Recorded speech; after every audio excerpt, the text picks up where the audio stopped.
Evangelho, quarta-feira da primeira semana do tempo da Quaresma.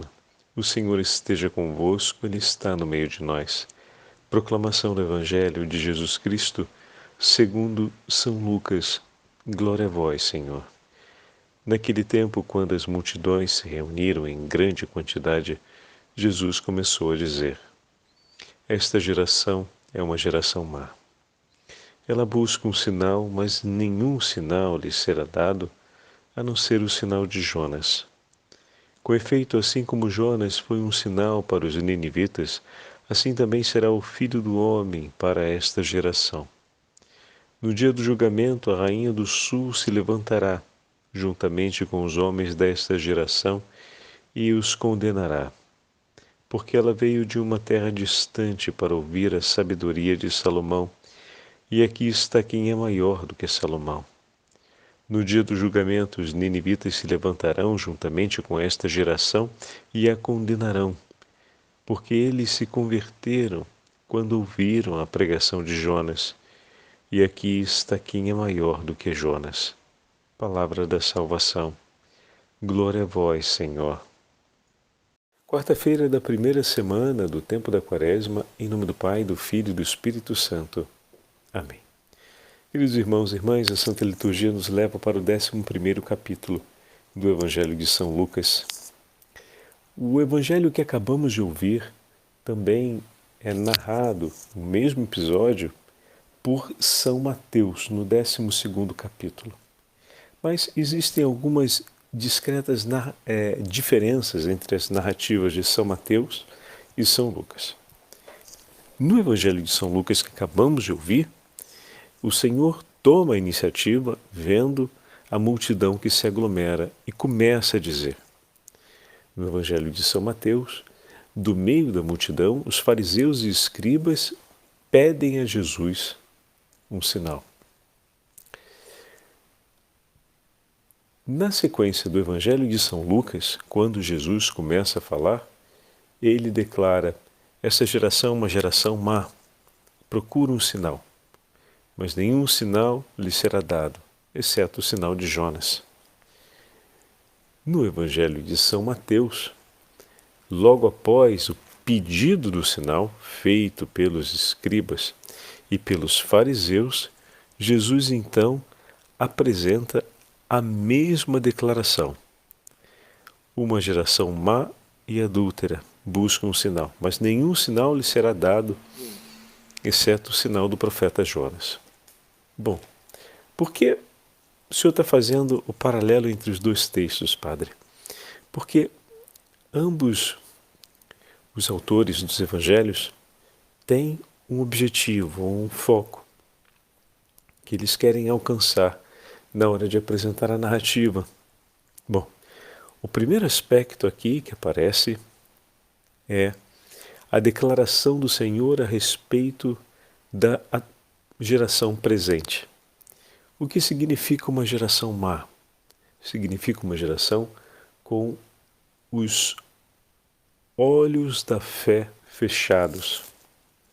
Uma geração que espera que Deus faça aquilo que eles desejam e que não está disposta a ouvir o que Deus tem a dizer.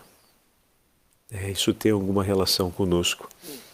Muitas vezes o nosso coração se orienta ao desejo pelas coisas que o Senhor possa fazer por nós, mais do que pelas coisas que o Senhor oferece por nós. Cotidianamente o Senhor nos oferece bênçãos e graças, e como fazemos às vezes fadiga a reconhecer as graças e as bênçãos que Deus nos oferece. Mas com que rapidez fazemos o elenco das coisas que esperamos ver em Deus. Esperamos que Deus cumpra. Esperamos que Deus cumpra o bem em nosso favor, na extinção de algum sofrimento. Esperamos que Deus cumpra uma proteção miraculosa sobre as necessidades dos nossos familiares. Esperamos que Deus cumpra isso, aquilo, ou aquilo outro, mas os nossos olhos pouco se orientam para aquilo que Deus faz. Ou seja, para aquilo que Deus afirma, declara, escolhe por si, por nós. Então, num primeiro momento, poderemos aproveitar o Evangelho de hoje para exercitarmos o olhar da fé para aquilo que Deus nos concede e a vivermos um desapego maior desse modo de ver a vida apenas através das expectativas, a vida de fé, das expectativas que temos pelo agir de Deus. Todos nós temos tantas expectativas sobre Deus e sobre o seu agir em nosso favor, e o seu agir sobre as coisas e a história de um modo geral. Mas precisamos ter a delicadeza de uma atenção maior àquilo que são os sinais que Deus nos dá. Os sinais do seu amor, da sua misericórdia, da sua presença no meio de nós. Uma geração capaz de reconhecer o agir de Deus. E olha que interessante. O profeta Jonas era muitas vezes na antiguidade recordado por essa passagem miraculosa, fantástica, dos 3 dias no ventre do peixe. Muito mais do que pela pregação que ele fez em favor da conversão dos ninivitas. E aqui nós encontramos uma distinção no objetivo dos 2 evangelistas. Como assim, Padre Fábio? Mateus vai dar ênfase a ambas as realidades. Ele vai falar a respeito dos 3 dias no ventre do peixe, fazendo alusão ao grande e decisivo sinal que o Senhor vai dar através da sua ressurreição, a fim de que essa geração finalmente creia no seu nome. Assim como um ato miraculoso, extraordinário, marcou a vida do profeta Jonas e trouxe as gerações ao longo do tempo a olhar e a acreditar no que Deus fez pelo profeta, né? Foi 3 dias no ventre do peixe, assim também através dos 3 dias em que o Senhor estará no seio da terra, ou seja, através do testemunho da ressurreição de nosso Senhor, todos os povos acreditarão no poder de Deus, no chamado de Deus, a conversão feito em Jesus. Bom, primeiro ponto. O segundo ponto, que é aquele que falávamos, o sinal da pregação do apóstolo, que foi um sinal decisivo para o povo ninivita. Por 3 dias, Jonas caminhou dentro da cidade anunciando a conversão. E o povo, ouvindo, acreditou e admitiu uma postura penitencial. Olha que fantástico. Esse é um sinal também que fica quase sempre eclipsado no grande evento dos 3 dias no ventre do peixe e depois a miraculosa aparição sobre a praia de Nínive. Lucas focaliza essa segunda parte e quase ignora completamente a primeira parte, não porque não dá ênfase ao elemento da ressurreição, mas porque Lucas quer evidenciar para os seus leitores a importância do caminho, do itinerário de conversão, de escuta à palavra de Deus. Fantástico esse detalhe em Lucas, como o evangelista enfatiza esse detalhe. Pois assim como Jonas foi um sinal para os ninivitas, assim também o Filho do Homem será um sinal para esta geração. E aí ele vai admitir aqui 2 exemplos. A Rainha do Sul, que veio para ouvir a sabedoria de Salomão, e ali está alguém maior do que Salomão, e os habitantes de Nínive, que, ouvindo a pregação, fizeram penitência. Acolheram a pregação, fizeram penitência e se converteram. Então, com essas duas referências, Lucas nos chama de maneira muito clara a admitirmos a mesma postura do povo de Nínive e a abraçarmos esse grande sinal da pregação da Boa Nova do Reino dos Céus. O que significa dizer que nessa primeira semana da Quaresma, o Senhor está nos dizendo, através do Evangelho de hoje, abramos os nossos ouvidos para acolher o anúncio da vida. Abramos os nossos ouvidos para acolher a boa nova do Evangelho, a palavra do Senhor, como temos sentido ao longo desses dias, e que vem nos trazendo sempre um chamado mais profundo a respeito da mudança, da orientação central da nossa vida.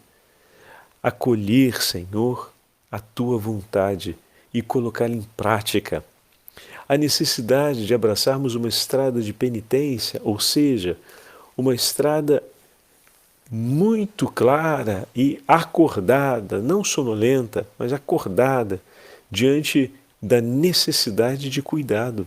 Já falamos algumas vezes sobre a penitência, e sempre uso essa referência da oração de São Luís Gonzaga: se nós não podemos seguir na pureza, ou sigamos na penitência, o que significa dizer, devemos admitir os meios necessários a fim de que os nossos sentidos, os nossos afetos e o nosso comportamento possam corresponder ao que Cristo nos chama. Ontem recebíamos a oração do Pai Nosso e o Senhor nos ensinava essa oração e víamos como cada um dos pedidos da oração do Pai Nosso estão ao alcance do nosso coração. O quanto nós podemos praticar aquilo que é necessário para estarmos à direita de Cristo no reino dos céus. E agora, nessa quarta-feira, o Senhor, através do Evangelho de São Lucas, nos diz: abri o vosso coração para acolher a minha palavra. Em outras palavras, tomai para si e colocai em prática aquilo que eu vos digo, a boa nova do Evangelho, a fim de que possais tomar parte no grande sinal realizado por Jonas. Não apenas o chamado à conversão aos ninivitas, mas também o grande milagre de permanecer 3 dias no ventre do peixe e depois ser entregue sobre as margens de Nínive. Ou seja, ouçamos a palavra de Deus para participarmos desse grande acontecimento, não mais com Jonas, agora com Cristo Jesus. Qual o acontecimento, Padre Fábio? Aquele de ressuscitarmos com Ele. Por meio da escuta e da penitência, tomaremos parte na vida que Deus reservou ao profeta. Através da escuta do Evangelho e da penitência, tomaremos parte na vida que Cristo Jesus ofereceu por nós. Tomaremos parte na vida eterna que Cristo Jesus conquistou por nós e nos entregou. Por isso, peçamos ao Senhor a graça de hoje termos os olhos e os ouvidos do coração abertos, para que, ouvindo a palavra de Deus, não venhamos a desanimar no caminho, mas olhemos o sacrifício que fez a Rainha do Sul, o sacrifício que fizeram os ninivitas. Tem um elemento forte no texto da primeira leitura de hoje, que, tendo ouvido, imediatamente o rei de Nínive e todo o povo abraçou a penitência. Aquela mesma expressão da prontidão apostólica aparece hoje no coração daquele povo. que o nosso coração também, com prontidão, abrace tudo o que for preciso para permanecermos unidos a Cristo e que o Senhor nosso Deus nos sustente e nos abençoe com a sua graça. Amém. O Senhor esteja convosco, Ele está no meio de nós, pela intercessão da Beatíssima Virgem Maria e dos santos apóstolos do Senhor, abençoe-vos o Deus Todo-Poderoso, Pai, Filho e Espírito Santo. Amém.